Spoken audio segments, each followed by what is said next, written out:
Vamos al libro de Mateo capítulo 6, versículos 11 al 15. Vamos a estar ahí en esos 4 versículos a terminar la oración del Padre Nuestro.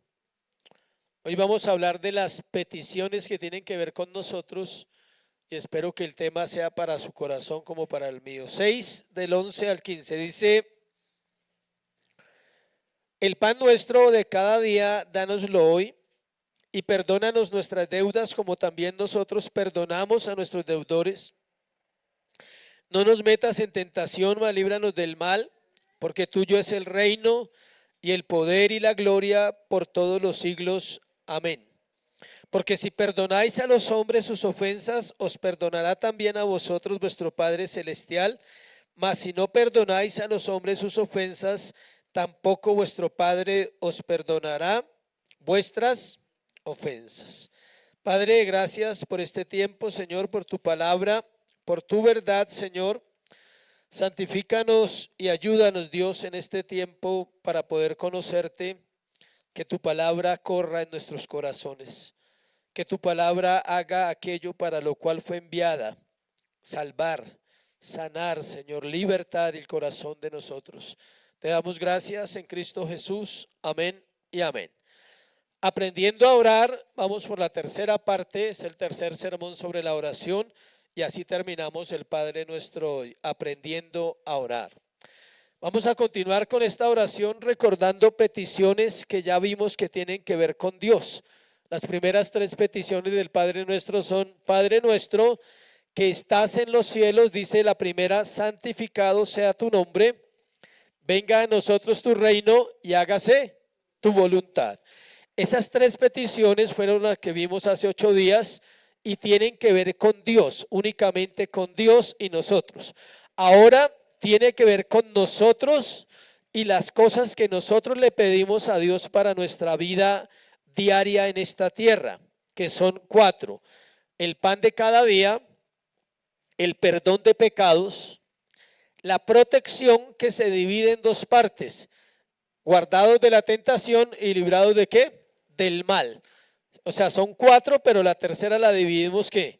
En 2 partes, porque una es para el diario y otra es para el futuro. Cuando dice que nos guarde de la tentación se refiere al diario vivir, y cuando dice no nos metas en el mal se refiere al futuro, a mañana, pasado mañana, que nuestra vida no vaya a terminar ¿qué? Mal, y que no seamos vencidos por el mal. Todo creyente debe vivir aprendiendo a depender de Dios. Todo creyente debe vivir aprendiendo a depender de Dios en su vida diaria. Dios provee la vida espiritual para nosotros, no solo la vida física. Es decir, Dios provee lo que necesitamos para caminar en esta tierra como Él dice. Si usted necesita sabiduría, pregúntele a Santiago, el libro de Santiago, y él le dice: pídala a Dios, el cual la da abundantemente y sin reproche. Si usted necesita paz, vaya al libro de Filipenses y encuentre los versículos que hablan de la paz que sobrepasa ¿qué? Todo entendimiento. Si necesita fe, vaya al libro de Hebreos capítulo 11 y allí le dará un poco de ¿qué? De la fe. La oración entonces podría hacerse en 2 etapas. La primera, nos ocupamos de Dios. Si usted quiere simplificar la vida de oración, entonces haga 2 etapas. Primero entre a orar a su cuarto cerrado, como dice el libro de Mateo capítulo 6, versículo 6. Mas tú cuando ores, entra en tu aposento y cerrada la puerta, ora a tu Padre que está en secreto, y tu Padre que ve en secreto te recompensará en público. Entonces entre y empiece a orar la primera parte, que es buscando ¿a quién? A Dios. Cuando ya lleva un tiempo de oración, entonces si sabe que el Señor ha respondido a ese clamor, entonces empieza a hacer estas peticiones que tienen que ver ¿con quién? Con nosotros. También es bueno recordar que va más allá de orar. O sea, no es un amuleto, la oración no es un amuleto que usted oró y por la tarde sucedió lo que usted oró. No, usted debe tomar decisiones en su corazón para también participar de los cambios que Dios quiere hacer, porque si no estaríamos jugando con la oración y nos engañamos a nosotros mismos. Alguna gente cree que va a orar y que todo va a cambiar. No, debo orar y decirle, Señor, dame la fortaleza, la fuerza, la sabiduría que necesito para tomar esta decisión. Por ejemplo, ¿qué se le aconseja a las personas que llegan a la iglesia en una condición pecaminosa? Que dejen el pecado, sea el que sea.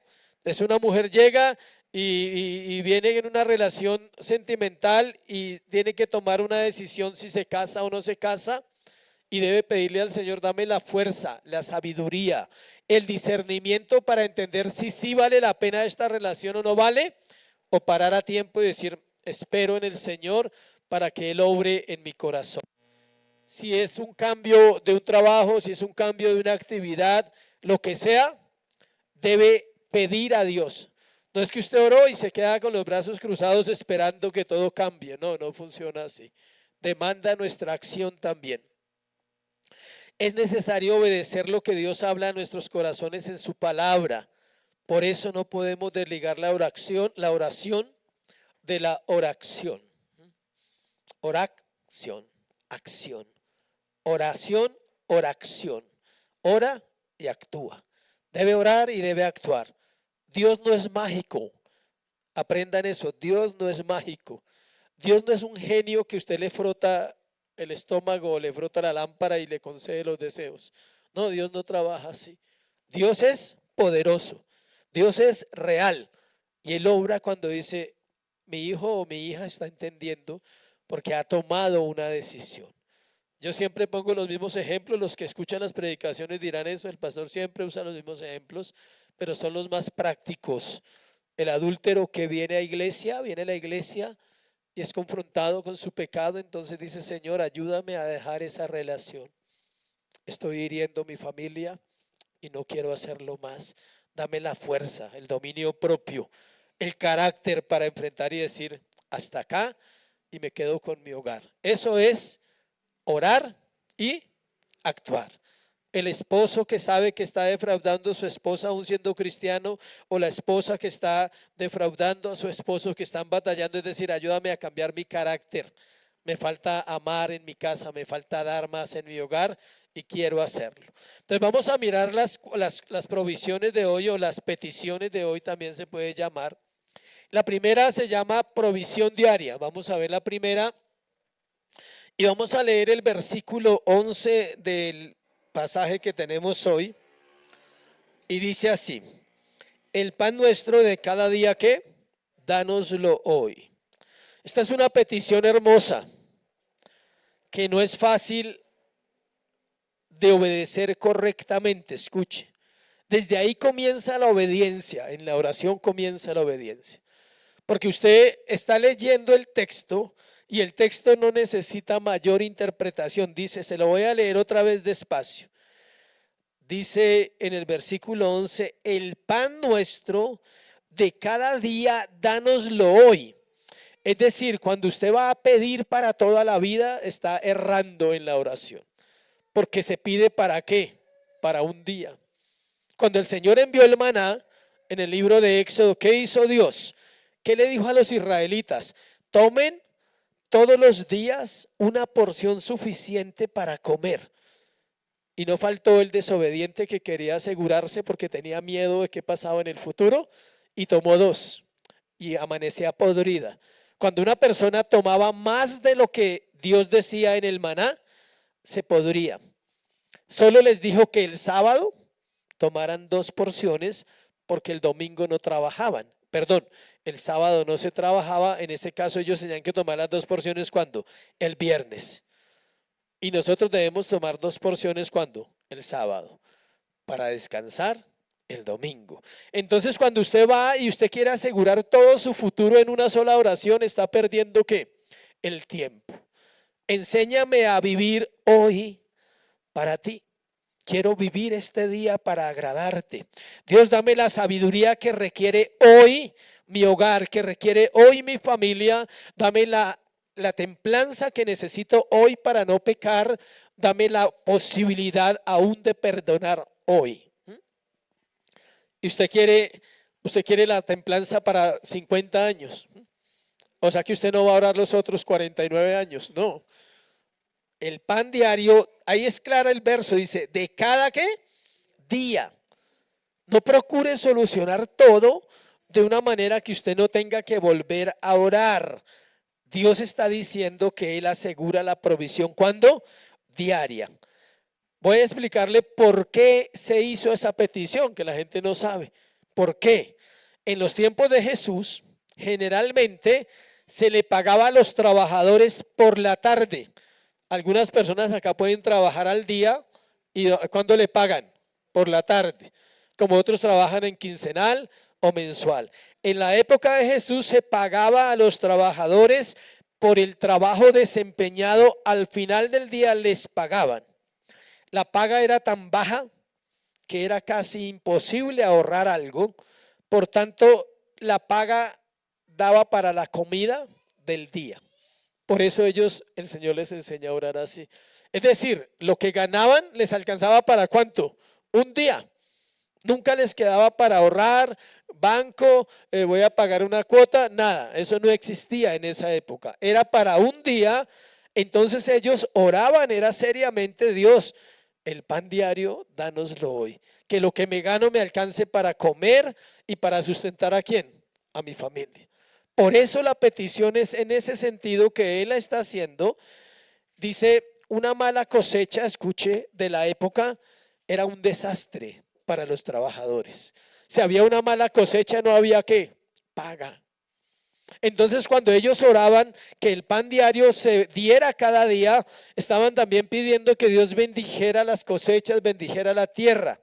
Cuando usted le dice, Señor, dame el pan diario, usted está diciendo, voy a utilizar los recursos que Dios me da cada día para vivir ¿para quién? Para Él. En semejante sociedad, orar diciendo el pan nuestro de cada día, dánoslo hoy, no era algo hueco y no era algo vacío, era algo muy importante. Llevaban una existencia precaria. Los seguidores de Jesús debían aprender a confiar en su Padre Celestial para cubrir sus necesidades físicas. Nosotros ya vivimos otra época moderna.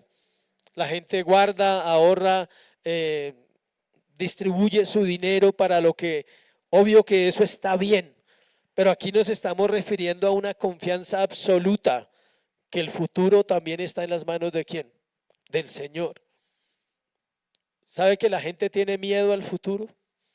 Tiene miedo a una crisis económica, tiene miedo a quedarse sin trabajo, tiene miedo a perder. Todos tenemos esos miedos en el corazón. Y está diciendo que cada día Dios va ¿a qué? A proveer. Mateo 6:34, por favor leámoslo, Mateo 6:34. Así que no os afanéis por el día de mañana, porque el día de mañana traerá ¿qué? Su afán. Basta a cada día su propio mal. ¿Sí ves lo que dice? Cada día tiene su propio mal, no se busque más. O sea, ya hay un mal, ya hay cosas que no van a salir como usted quiere, hay cosas que no le van a salir bien dentro de 8 días, no se preocupe, no se busque otras, no agregue otras, ya hay algo determinado para un día. La gente solo se sabe la primera parte, cada día trae su propio afán y lo dice como un dicho, pero le falta la segunda parte, que dice que basta a cada día su propio mal. Dice el Señor, yo me encargo que las cosas no le salgan bien para que no se confíe y mañana venga y ore. Eso es lo que está diciendo el texto. Las cosas no le van a salir perfectamente, pero si va a orar, puede confiar que el Señor va a estar allí. Santiago 1:17, acompáñeme ahí por favor. Santiago 1:17.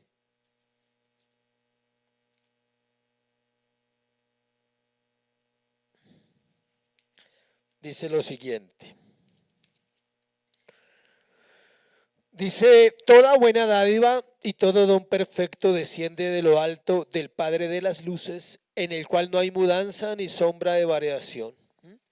Todo lo que usted tiene hoy y todo lo que reciba hoy y le va a recibir mañana, todo viene ¿de quién? Del Padre. Toda buena dádiva procede ¿de quién? Del Padre de las luces. Y note esa palabra que dice, en el cual no hay ¿qué? Sombra de mudanza ni variación. Dios no cambia. Dios mañana no va a cambiar los planes que tenía para usted. Y esto lo deja uno pensando, y entonces, ¿qué pasa si yo me comporto mal? Tranquilo que Él ya tiene los planes desde antes para usted si se comporta mal. Y si me comporto bien, pues Dios tiene planes para cada vida conforme al corazón, conforme a lo que Él conoce de cada persona. Alguien decía, yo puedo cambiar los planes de Dios. No, Dios va a cambiar sus planes, eso es diferente. Dios va a cambiar mis planes. Dios cambia mi estilo de vida en la medida que yo tengo una vida de oración. Mis prioridades empiezan a cambiar. Mi pan diario es diferente, ¿sí sabía? Para algunos el pan diario puede ser económico. Uy, que hoy me vaya bien, que hoy venda harto. Ese es su pan diario. Para otros puede ser el hogar su pan diario, ¿sí? Señor, que hoy no peleemos. Bueno, está bien. Sí, que hoy no haya peleas en la casa. Ese es el pan diario, ¿sí? Para otros sus trabajos allá, Señor, que en el trabajo todo salga bien, que esos problemas que estamos viviendo, el pan diario. El pan diario cambia de acuerdo a las prioridades del corazón. Ahora la pregunta es, ¿cuál debería ser el pan diario? Porque debe haber alguno para todos, ¿no? Para que usted se salga del suyo y empiece a orar bien. Un pan diario podría ser, yo quiero conocerte hoy. Yo quiero conocerte. Y ahí encuentra todo lo que necesita. Si lo conoce, puede que en el trabajo tome buenas decisiones, sabiduría. Si lo conoce, tal vez en su hogar usted dice, tengo que hacer lo que me corresponde. Se ve que el pan diario entonces para algunos está basado en sus necesidades primarias y para otros ya no. Para otros ya no están pidiendo, Señor, dame comida, pero llevo 50 años dándole comida, todavía me está pidiendo eso. O sea, ¿sí? Dios provee, Dios todos los días provee la raza humana. Si hay gente que no come, no es porque no haya comida, es porque sus vidas lo han llevado a esas condiciones. Es porque el pecado se enseñorea de la vida de la gente y lo lleva a situaciones de miseria a veces, o por salud, que es diferente. Pero también la salud es algo que Dios provee. Primera de Corintios 4:7. Primera de Corintios 4:7.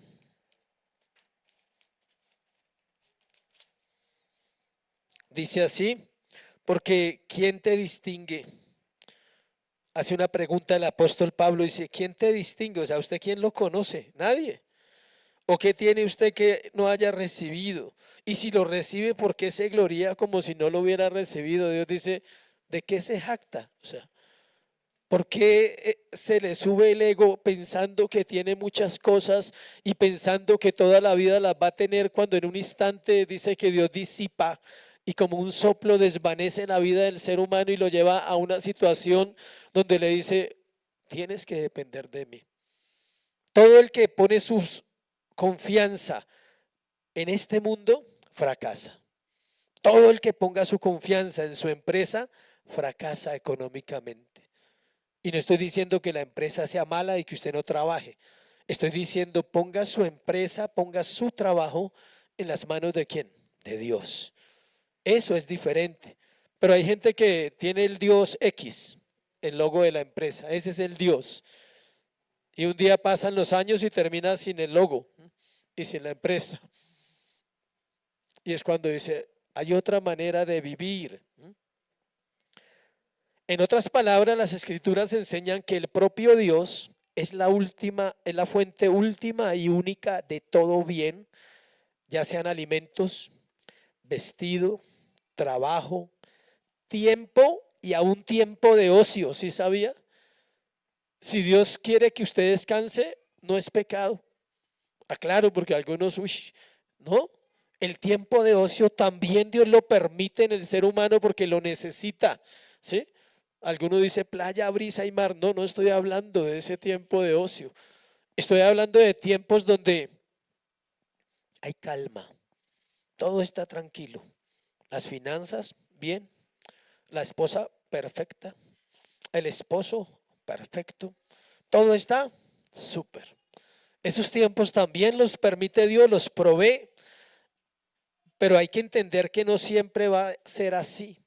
Tiempos de fuerza, o sea, tiempos donde la mente trabaja, el corazón trabaja, se ven resultados. Tiempos de inteligencia, amistad. Dios provee amigos, Dios no provee enemigos. Nosotros nos ganamos enemigos. Dios siempre provee ¿qué? Amigos, personas que nos edifiquen, nos ayuden. Los únicos enemigos que un cristiano puede tener son aquellos que sea por vivir santamente. Esos enemigos sí son válidos. Sí, o sea, aquellos que odian a Dios y el evangelio, entonces no aman a los cristianos. Ese tipo de enemigos, bienvenidos sean, dice. No hay problema. Y hay que orar que Dios se encarga de esa parte. Todos nosotros en un momento u otro nos hemos apartado de nuestro camino, olvidando esta oración. Todos nos hemos salido de esa frasecita: el pan diario, dánoslo cuando hoy. Y usted empieza a clamar por 7 años adelante. O sea, sí, no, simplemente ore por hoy. Dice, todos nosotros nos hemos apartado. Hemos sacudido nuestros pequeños puños en la cara de Dios y hemos afirmado nuestra independencia.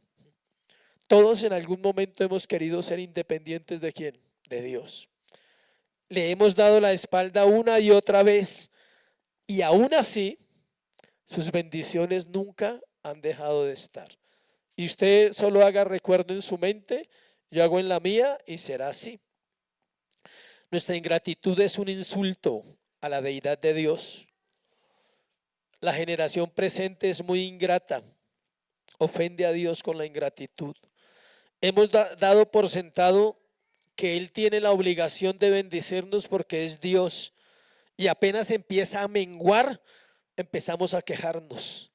Y apenas vemos que la situación se aprieta, algunos disminuyen su oración, disminuyen su dar, disminuyen su pasión por Dios, porque está basada únicamente en lo que reciben y porque no se conforman con el pan diario, sino que lo quieren todo de una. Piensan que es una transacción comercial. Esta pregunta: ¿por qué hay hambre en la tierra? O sea, ¿por qué hay personas aguantando hambre si Dios es el proveedor de toda la creación? Por el pecado. Porque los hombres caen en desagradecimiento, en idolatrías. En la India hay hambre, ¿sí sabía? Pero una cosa, nosotros somos ricos. Aquí el más pobre de este salón es millonario al lado de las culturas donde hay hambre, África, India. Pero ¿sabe por qué? Por su pecado. ¿Cuál pecado? La idolatría.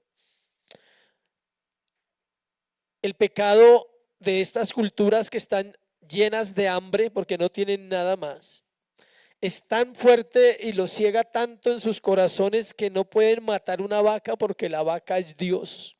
¿Sí sabía? Para ellos la vaca es Dios. Las ratas son Dios. Los gatos son Dios. No pueden matar ciertos animales porque ellos nunca lo harían. Prefieren ¿qué? Aguantar hambre.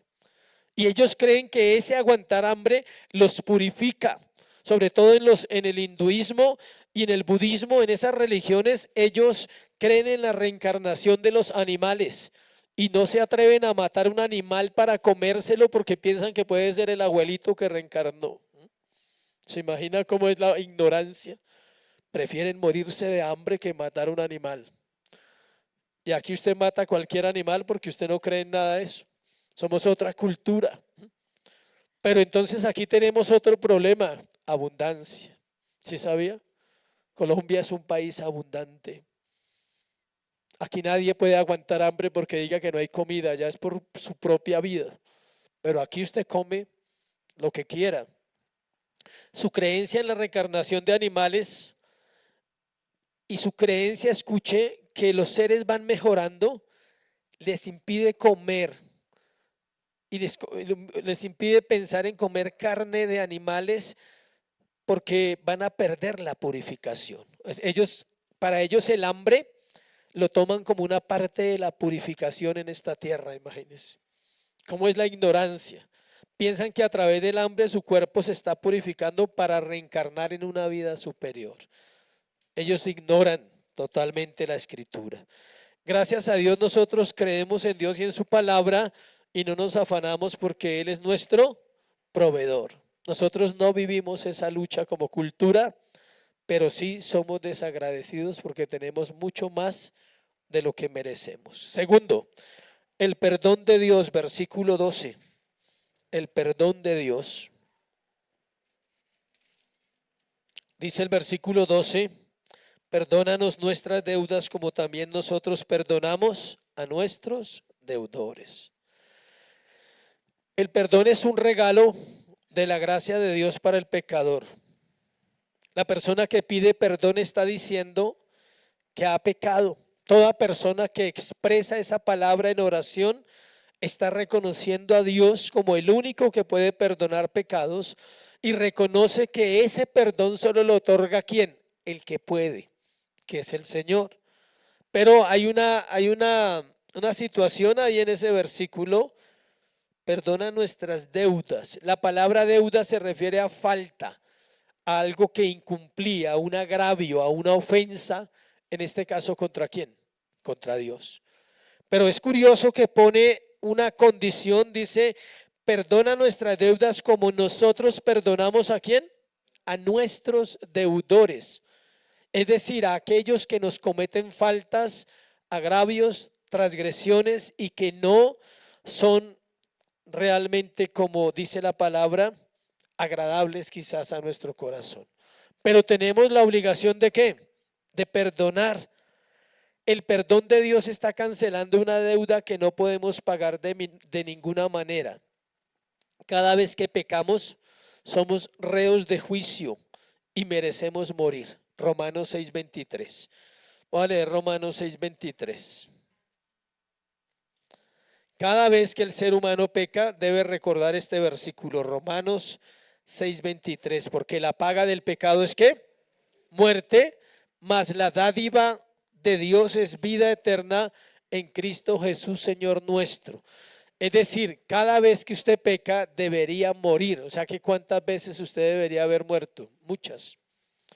Pero en su gracia el Señor ha dado ¿qué? El perdón de pecados para aquellos que creen. El Señor dejó provisión en la oración para nuestro pecado y se llama ¿qué? Perdón. Es importante aclarar que no somos perdonados porque perdonemos a otros. Algunos interpretan mal esa frase. Perdona nuestras deudas como nosotros también ¿qué? Perdonamos a los que nos ofenden. Eso no quiere decir que Dios lo perdona a usted porque usted perdona. No.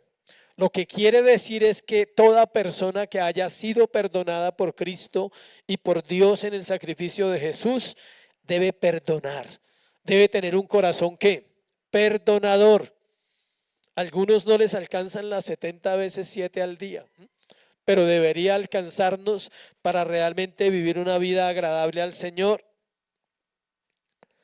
Nosotros debemos perdonar porque hemos sido perdonados y no perdonamos para ser perdonados. Les repito, nosotros debemos perdonar porque hemos sido perdonados y no perdonamos para ser perdonados.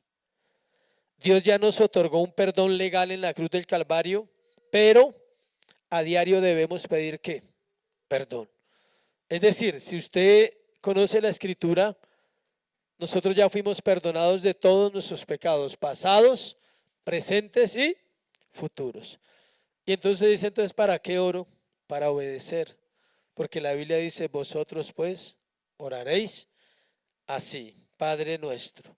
La palabra deuda es una de las 5 que se usan en el Nuevo Testamento para hablar de pecado. Y en el griego significa ofeilema, así como suena, ofeilema. Y significa falta, algo que se debe, algo que se acumula, estar bajo, fallar moralmente en el deber. Eso significa una deuda. El pecado es una deuda moral y espiritual con Dios y debe pagarse. Pregunta, ¿usted puede pagar esa deuda? ¿Cómo la pagaría? Portándome bien. No, no, no se trata de eso. Y se portó bien y todo lo que hizo mal, ¿dónde queda? ¿Sí ve? No es portarse bien. La gente dice, no, es que ahora me estoy portando bien. Una amiga de nosotros dice, y si se porta bien, sí. Una amiga cercana dice, y si se porta bien, No, tenga en cuenta que usted ha fallado, que ya se ha equivocado, que ha fallado al blanco. La palabra pecado es fallar al blanco. Los arqueros apuntan y si le daban la diana en el centro, eran los mejores. Y los que no, erraban, fallaban al blanco. Todos aquí hemos fallado en nuestra vida. Nadie puede decir que no ha fallado, que no ha herido a otra persona, que no ha sido arrogante con alguien, que no ha dicho una mala palabra, un mal pensamiento, que no ha tenido dudas de Dios. ¿Quién puede decir eso aquí? Que no ha dejado de orar una temporada. Espero que no sean todas las temporadas, sino que en alguna etapa de su vida usted diga, uy, en ese tiempo casi que me enfrié, o sea, casi que me embolaté. Todos hemos tenido pecados de los cuales somos conscientes y por eso es llegar a Dios y decirle, perdóname, limpia mi mente, limpia mi corazón. El Salmo 51 es un buen modelo para orar cuando se pide perdón. El pecado es el denominador, los efectos finales. El pecado domina la mente y el corazón del individuo, tenga en cuenta eso. Ha contaminado a todo ser humano y es el poder de degeneración que hace que la humanidad sea susceptible a enfermedades y a todas las formas inimaginables de maldad, infelicidad, temporales y eternas. Todos los males que usted ve en la tierra, todos tienen su raíz ¿dónde? En el pecado. Si el pecado no hubiera entrado a la tierra, el hombre no sería lo que es. No había necesidad de orar para pedir gozo, seríamos gozosos todo el tiempo. No habría necesidad de pedirle a Dios, cámbiala o cámbialo, no, sería perfecto ese compañero, esa compañera. No habría necesidad de decirle a Dios, limpia mi corazón, porque sería un estado de vida perfecto si el pecado no hubiera entrado. Ha contaminado todo al ser humano, todo lo contamina. Los efectos finales del pecado son la muerte y la condenación. Y las consecuencias actuales son estas: miseria, insatisfacción, culpa, angustia. Escuche, cuando usted deja de pecar, que es lo ideal cuando venimos a Cristo, usted ya no comete actos externos de pecado, pero usted empieza a tener una batalla interna en su corazón. Por ejemplo, la culpa lo puede perseguir años a una vida, años. Usted dice, pero yo no volví a hacer eso, pero la culpa está dentro acusándole. Ahora, lo que dice acá, insatisfacción, nada lo llena, nada la llena, nada es suficiente, todo quiere más. Muchas personas deberían estar agradecidos por la vida que tienen, pero son insatisfechos. ¿Eso es por qué? Por el pecado. Porque usted no ha entendido el gozo, el contentamiento. Cuando una persona entiende el gozo y el contentamiento, empieza a ser feliz de verdad. Y los músculos le avisan a su cara que usted es feliz. Y su rostro empieza a reflejar paz, tranquilidad, madurez, sabiduría. El pecado es el común denominador de todo crimen, todo robo, toda mentira, toda inmoralidad, toda enfermedad, todo dolor y toda tristeza en la humanidad. Es decir, no hay una cosa buena que provenga del pecado y no hay una cosa buena que provenga de nuestros corazones. Cuando uno ora con el corazón realmente abierto hacia Dios, usted no puede jamás decirle que hay algo bueno en usted, jamás. Siempre su oración será conducida a decirle, Señor, lo único bueno que hay en mí es Cristo. No tengo nada más. No sé si me explique. Cuando usted llega al altar, usted no tiene nada que ofrecer en la oración. Parta de ahí. Si usted no parte de ahí, usted se está engañando y lleva una vida de engaño mientras ora. Si usted cree que puede llegar a orar y a sorprender a Dios con sus palabras y con sus acciones y decirle, Señor, llevo 15 años orando y tú lo sabes. O sea, no.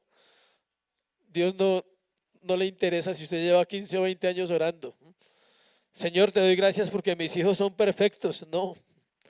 Dios dice, estás más equivocado que cualquier cosa. Nada. Solo hay una cosa que usted puede ofrecerle al Padre. ¿Qué es? A Cristo. Porque usted entra en ¿qué? ¿Por qué usted puede entrar a la oración? ¿Por quién? Por Cristo. Y porque el único que nos une al Padre es ¿quién? Cristo. Entonces, Señor, aquí estoy y lo único bueno que hay en mí es tu Hijo. Gracias, porque es lo único bueno que tengo. Todo lo demás procede de mí y es imperfecto, es vacío. Cada vez que tomo las riendas de mi vida fracaso y tú lo sabes, por eso necesito de ti. Eso es orar con el corazón. Esta parte de ese versículo para mí es la parte crucial para entrar en la otra que tiene que ver con Dios directo. Es como un círculo. Arranco con Dios, hago mi periodo de petición, el pan diario, el perdón y la protección, y vuelvo a terminar con el Señor en adoración. Esa es la oración sencilla. Dios, luego me centro un poco en mi vida, en mi pecaminosidad, en mis necesidades de salvación, de todo aquello aún físico, y al final termino otra vez adorando al Señor. Acompáñame a Jeremías 13:23 para que con este versículo entendamos lo que le estoy diciendo, porque algunos lo ven exagerado. Uno dice, sí, pero estará como exagerando hoy. ¿Será que no hay nada bueno en mí? ¿Nada? Lea Jeremías 13:23 y la palabra le va a dar la respuesta.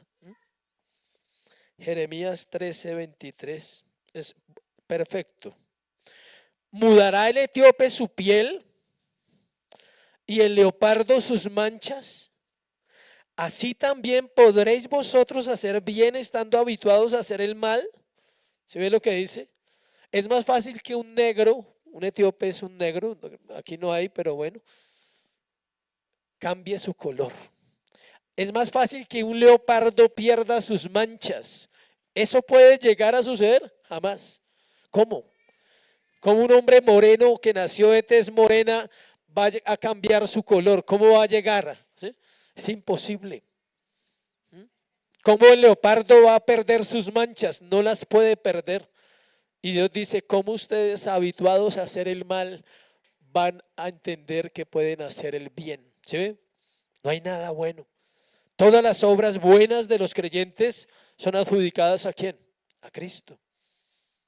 Si usted no lo cree, esa es la lucha del creyente para santificarse. Y eso es lo que le impide que la revelación de Dios sea clara en su corazón. Muchos no lo creen y aquí pueden haber personas que digan, no, yo no estoy de acuerdo con eso. Mientras usted piense así, usted no conoce a Dios realmente. El que lo conoce apenas entra a orar, le sobrecoge su condición, dice, soy un pecador y estoy aquí por tu gracia y te necesito. Y lo único que puede hacer es llorar por su pecado y pedirle que tenga misericordia y que santifique su corazón. Y que aquellas obras que van a fluir de esa santificación, usted con todo el corazón dígale, son para tu gloria. Ahora pasan porque tú estás en mí. Si tú no estuvieras en mí, ¿cómo iba yo a amar, por ejemplo? ¿Cómo vas a amar a alguien? Si el apóstol Juan lo dice claramente, que el que dice que ama y no conoce a Dios, ¿qué? Miente. Que el que dice que ama a su hermano, dice, ¿cómo puedes decir que amas a tu hermano si no amas a Dios? Dice, y amas al que ves. Dice, ¿cómo lo puedes amar si no has tenido una relación con Dios? ¿Cómo puedes amar a esa persona si ni siquiera sabemos el origen del amor? ¿Cómo puedes hablar de perdón si no conoces el perdón del Señor? Si no has ido a recibir perdón, ¿cómo le vas a decir a una persona, yo paso por alto esa ofensa porque Él me perdonó? Está la parábola del fariseo, cuando él dice que al que más se le perdona, ¿qué? Más. ¿Qué sigue después del perdón? La reconciliación. Tercero, la protección de Dios, versículo 13. Versículo 13. No nos metas en tentación, ¿qué dice? Mas líbranos del mal. Vamos a ver solo esa frase, no nos metas en tentación, mas líbranos del mal. Alguien la parafraseó de esta manera y me gustó.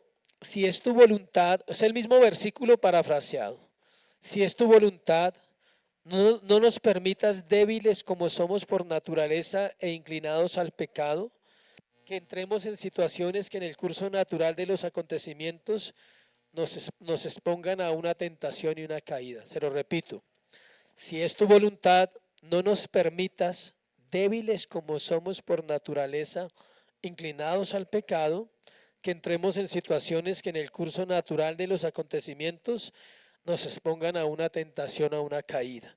Cuando usted está orando que Dios le guarde de la tentación y que Dios lo libre del mal, son dos etapas diferentes, son dos protecciones diferentes. Una tiene que ver con el diario vivir, como le dije al principio, guárdame de toda tentación. ¿Cuándo se debe orar eso? En el tiempo de oración personal que tengo con el Señor. Hay un versículo que dice llevando cautivo todo pensamiento a la obediencia, ¿a quién? A Cristo Jesús. Y ya lo he explicado y vuelvo y lo explico. Esos pensamientos no son los pensamientos que tuve ayer. Esos son pecados y los pecados no se llevan cautivos, se pide perdón. ¿Sí ven la diferencia? Mis pecados de ayer yo no los llevo cautivos a la obediencia a Cristo porque ya pasaron, ya pequé. Tengo que decirle perdóname porque mis pensamientos de lujuria, de maldad, de odio, de envidia estuvieron en mi mente ayer. Perdóname. Pero los pensamientos que llevo cautivos son los que pueden venir, están presos en Dios. Y entonces Dios propicia que mi mente tenga pensamientos ¿qué? Correctos. Filipenses 4:8. Todo lo bueno, todo lo puro, todo lo limpio, todo en lo que haya bondad, en lo que haya virtud, ¿en eso qué? Pensad.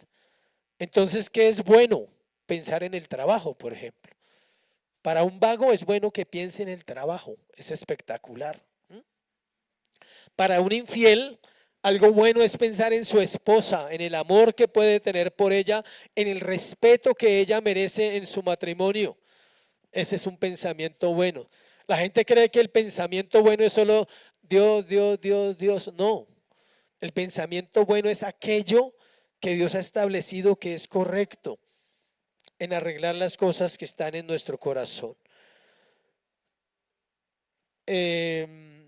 Miremos 26:41 de Mateo.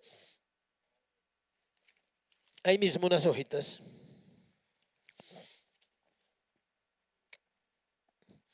26:41 dice: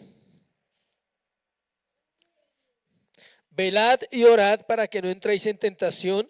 El espíritu a la verdad está dispuesto, pero la carne es ¿qué? Débil. El Señor está hablando con sus discípulos porque se dormían. Entonces Él dice que oren y velen para que no entren en tentación. ¿Cómo se vence la tentación? Estando despiertos en oración todo el tiempo. ¿Y cómo nos libra del mal? Confiando. La protección de Dios en esta oración incluye esas dos peticiones, la presente y el futuro. La carne, el mundo y Satanás son una amenaza constante para el creyente, el cual debe recordar la primera petición: santificado sea tu nombre.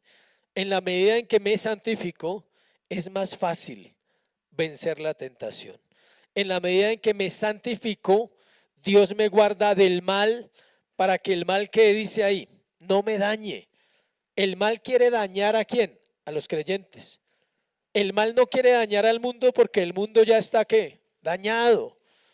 Alguien decía, ¿cuál es la obra de Satanás? Destruir a los creyentes. La obra de Satanás no es destruir al mundo porque el mundo ya está ¿qué? Destruido. Él no va a gastar esfuerzos en un hombre que no ha nacido de nuevo. Dice, ese es mío hace tiempos, me pertenece, no hay problema. Siga pecando que así va bien. ¿Sí? Él va a gastar sus esfuerzos en hombres y mujeres que están viniendo a Cristo y quieren santificarse y que empiezan una vida de oración. Él va a estorbar la oración. ¿Cómo la puede estorbar? Con un trabajo que usted no tenga tiempo, por ejemplo. Eso es un estorbo. Eso es un estorbo. ¿Cómo la va a estorbar? Con conflictos en la familia, con conflictos en los hogares. Va a estorbar. Y viene la ira, la contienda, la arrogancia, la pelea, las malas palabras. Y entonces la gente se desanima y dice, pero ya he orado harto y no cambia, no oro más. Porque su oración ha perdido el enfoque. Un deseo de corazón y una inclinación que debe tener el creyente siempre hacia el Señor es que Él le guarde de la tentación todos los días. Hombres, todos los días deben orar por sus ojos. Todos los días deben orar, Señor, santifica mis ojos, santifica mi mente, porque la batalla de los hombres, ¿cuáles son? Los ojos. Y la mujer todos los días, ¿por qué debería orar? Por su lengua. Es así, es la verdad. No podemos decir nada más porque el problema de ella está en su hablar, porque habla de acuerdo a lo que siente por sus emociones. Ella habla conforme a sus sentimientos y el hombre habla conforme a sus pasiones que lo consumen internamente. Sus ojos ven, el hombre es sexual y lucha en esa área todos los días de su vida. La mujer debe orar, Señor, dame una lengua sabia, sabiduría, prudencia, ¿sí? Para edificar mi casa, para saber hablar cuando voy a hablar, cuando voy a reclamar, voy a hacerlo bien. ¿Por qué hablo de eso? Porque la tentación diaria está en esos detalles pequeños a actuar incorrectamente en nuestras relaciones cercanas. La tentación no es que yo vaya a un burdel porque no se me pasa por la cabeza ir. Sí, pero mi tentación diaria puede ser mi entorno más cercano. Aún la iglesia, en la iglesia hay tentaciones. Hay una constante en la iglesia y es la tentación a no obedecer. Esa es constante en la iglesia. Y si usted no la detecta, usted ni sabe que todos los días está cayendo en la misma tentación, entonces ya no es tentación.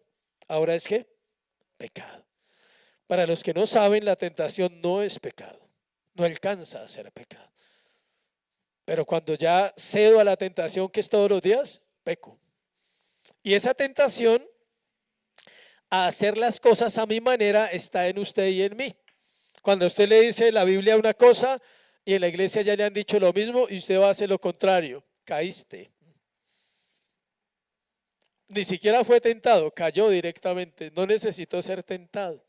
Eso es una lucha interna. Solo Dios nos ayuda en esta protección diaria en todas las áreas de nuestra vida. Son muchas situaciones las que usted puede vivir en un día y usted no las puede controlar todas. Necesita la gracia del Señor. Por eso debemos orar que seamos guardados de las tentaciones. Esta petición tiene un propósito interesante. Nos guarda de la arrogancia y de una falsa sensación de seguridad y de autosuficiencia. Cuando usted va y le dice, Señor, guárdame de la tentación, usted está diciendo, no soy capaz de vencerla si aparece. Y eso es algo que usted debe tener claro. Y líbrame del mal, es decir, que usted no puede enfrentar el mal. Nosotros no fuimos llamados a enfrentar el mal. Fuimos llamados a huir cuando el mal es manifestado y podemos huir. Santiago 4:7 que dice, someteos pues a Dios, resistid al diablo y ¿qué? Huirá de vosotros. Y el Salmo 119:11, por favor. Vamos a leer el Salmo 119:11. Santiago 4:7, Salmo 119:11. Dice el versículo 11 del Salmo 119, en mi corazón he guardado tus dichos para no pecar contra ti. ¿Cómo no pecaba el salmista? Porque guardaba ¿qué? La palabra. La tenía en su corazón y cada vez que se presentaba una situación en la vida de él, él miraba y decía, escrito está. Y la palabra de Dios dice esto. Nosotros debemos someternos a la palabra de Dios y así nos vamos a guardar de las tentaciones. Algunas versiones, según los eruditos y los estudiosos, cuando hablan de líbrame del mal, algunos dicen que se tradujo mal y que decía originalmente líbrame del malo, o sea, de Satanás, directamente del adversario. ¿Por qué es válido ese pensamiento? Por lo siguiente, porque cuando dice versículo 13, dice, no nos metas en tentación, la Biblia tiene un versículo que dice que Dios no tienta a quién, a nadie. Entonces sí es válido pensar que está haciendo referencia a Satanás, que es el que puede tentar el corazón de los creyentes, o mi propia concupiscencia. ¿Qué es concupiscencia? ¿Eso qué es? Son los deseos profundos de los corazones humanos de satisfacer algo sin importar que sea correcto o incorrecto. No voy a entrar en ese detalle, pero es un tema que hay que indagar. Cuarto, el cierre de la oración. Versículo 13 al versículo 15, 13b. No nos metas en tentación, mas líbranos del mal, porque tuyo es el reino, el poder y la gloria por los siglos. Amén. Esta frase tiene su cuestionamiento, porque según los manuscritos antiguos no aparece. Es decir, la pusieron después. Mateo la puso después cuando se tradujo la Biblia del hebreo al griego. Pusieron esta frase, pero esta frase no aparece en los escritos originales más antiguos que hay de la Biblia. Lo cierto es que las palabras encajan perfectamente en cómo se debe terminar una oración diaria, y es adorando al Señor. Porque tuyo es ¿qué? El poder, el reino, el poder y la gloria. Note que está hablando del reino, que es lo que hablaba antes. Entonces no ha sido descalificado, aunque no aparezca en los manuscritos originales.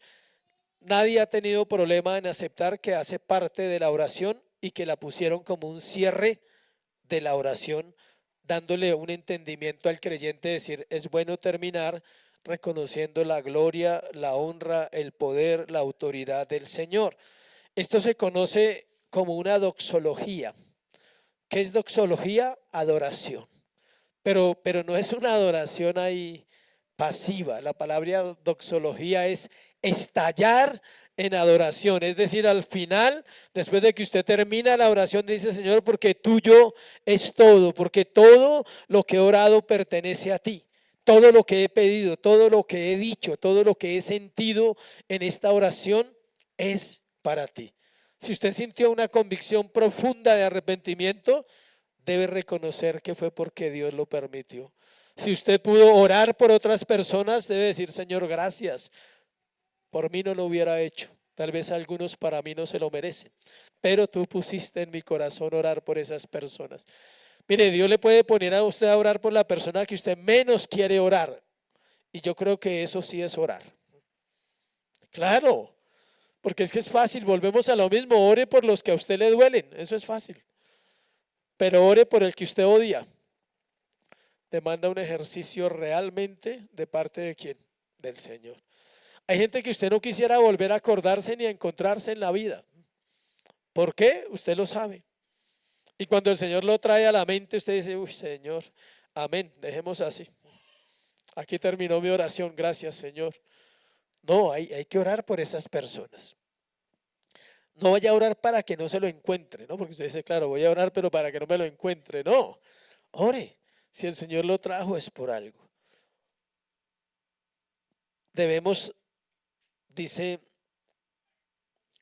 debemos vivir esta parte de la oración cuando ya hemos hecho todo el proceso y el corazón sabe cuándo pasa a esa parte.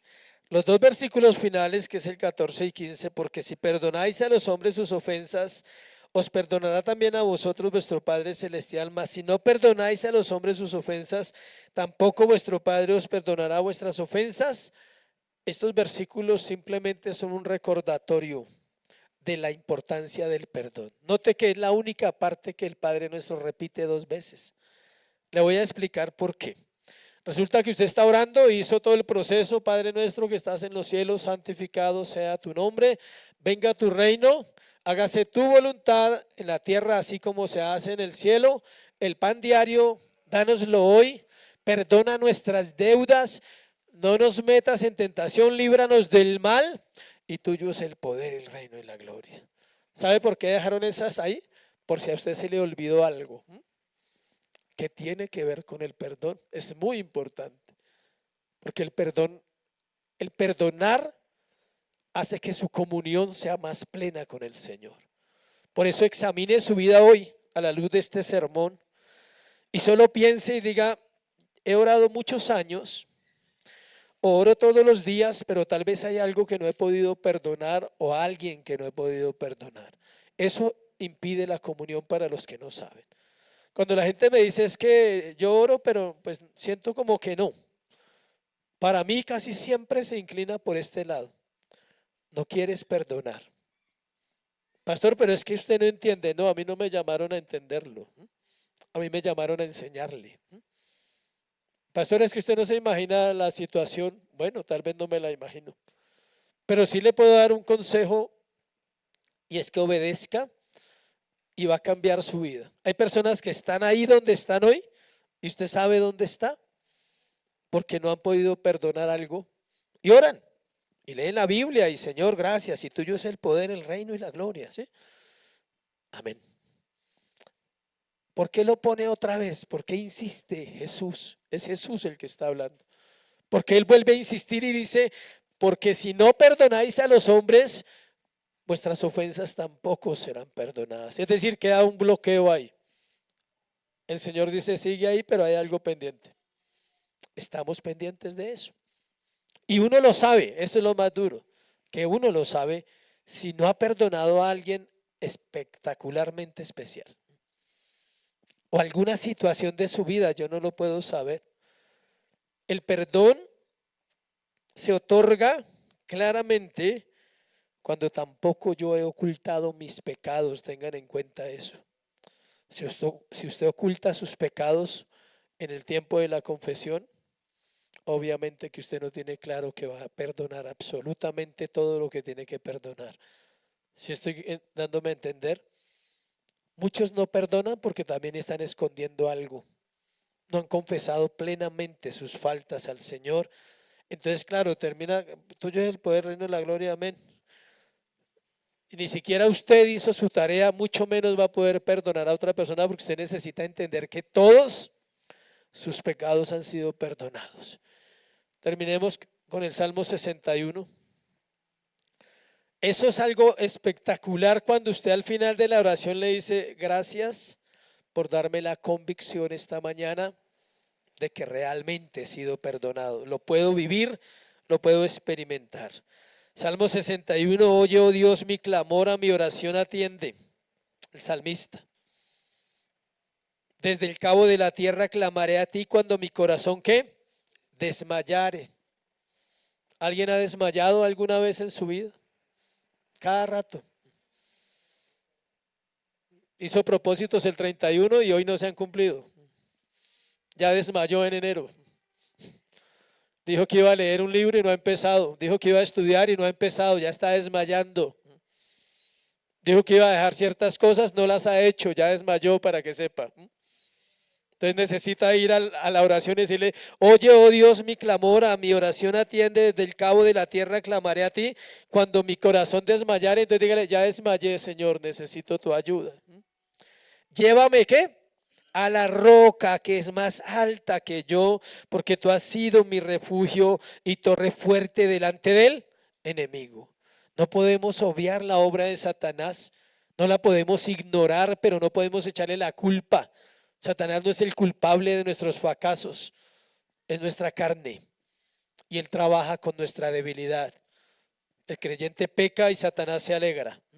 Dice: tengo un argumento a favor. Esperemos a ver si mañana confiesa.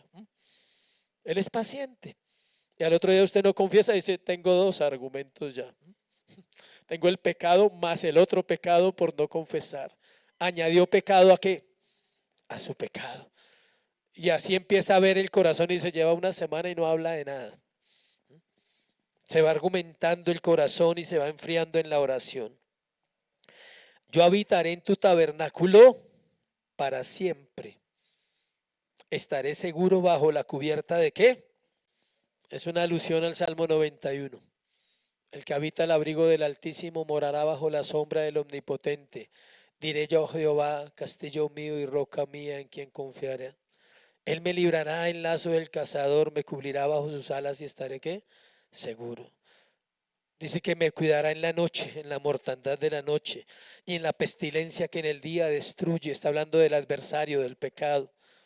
El Salmo 91 es excelente, pero está lleno de polvo en las casas. Las Biblias están abiertas en ese Salmo 91 y nunca lo leen.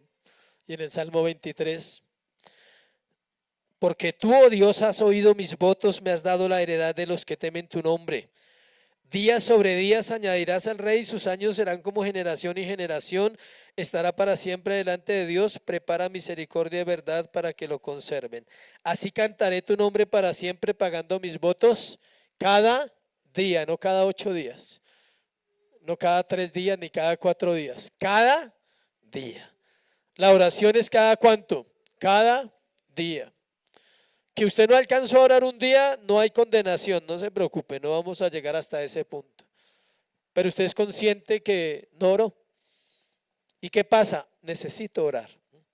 Un día no oró y usted ya listo, es consciente, no se condene, pero no lo tome por costumbre, ni se acostumbre a que siempre, no, yo no oro sino el lunes, el jueves y el sábado.